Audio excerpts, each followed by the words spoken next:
हरे कृष्णा। सफला एकादशी सभी पापों को ऐसे जला देती है जैसे अग्नि रुई के पहाड़ को। सफला एकादशी के व्रत कथा में हमने देखा कि कैसे लुम्पक के सारे पाप करने की प्रवृत्ति बदल गई और सारे पाप धुलकर पुनः राज्य प्राप्त हुआ। एकादशी का व्रत किसी भी पाप का खंडन करने में सामर्थ्य है। वैष्णव आचार्य और सनातन धर्म के ग्रंथों में स्पष्ट रूप से उल्लेख किया गया है कि बड़े से बड़े महापापी भी अगर एकादशी के व्रत का पालन करता है और पूरी रात जागते हुए व्यतीत करता है तो उसे भी मोक्ष लाभ होता है। एकादशी के दिन हमें सुबह ब्रह्म मुहूर्त पे उठ जाना चाहिए। फिर स्नान आदि करके व्यक्ति को एकादशी व्रत करने का संकल्प लेना है।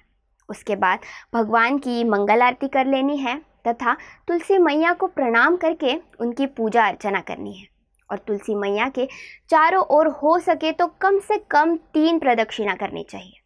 याद रहे, एकादशी के दिन तुलसी माता को जल ना चढ़ाए, क्योंकि एकादशी के दिन तुलसी माता भी भगवान विष्णु के लिए व्रत रखती है।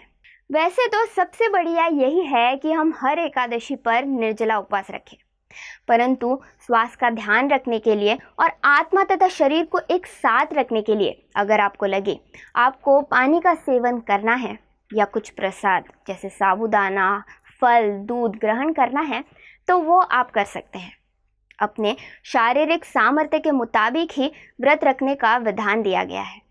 सफला एकादशी के दिन वैष्णव को, ब्राह्मणों को अपने आर्थिक सामर्थ्य के अनुसार कुछ ना कुछ दान अवश्य देना चाहिए।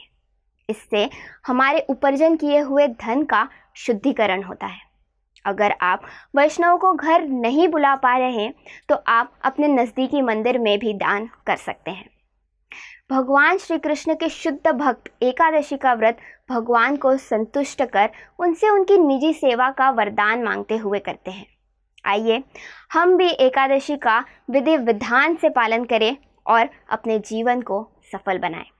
आप सभी को सफला एकादशी की ढेरों शुभकामनाएं। धन्यवाद। हरे कृष्णा। ऐसे ही और भक्तिमय कार्यक्रमों के लिए देखिए हरे कृष्णा टेलीविजन और इसे प्राप्त करने के लिए आप अपने केबल अथवा DTH ऑपरेटर से संपर्क करें तथा और अधिक जानकारी के लिए आज ही डायल करें 7666 839 839।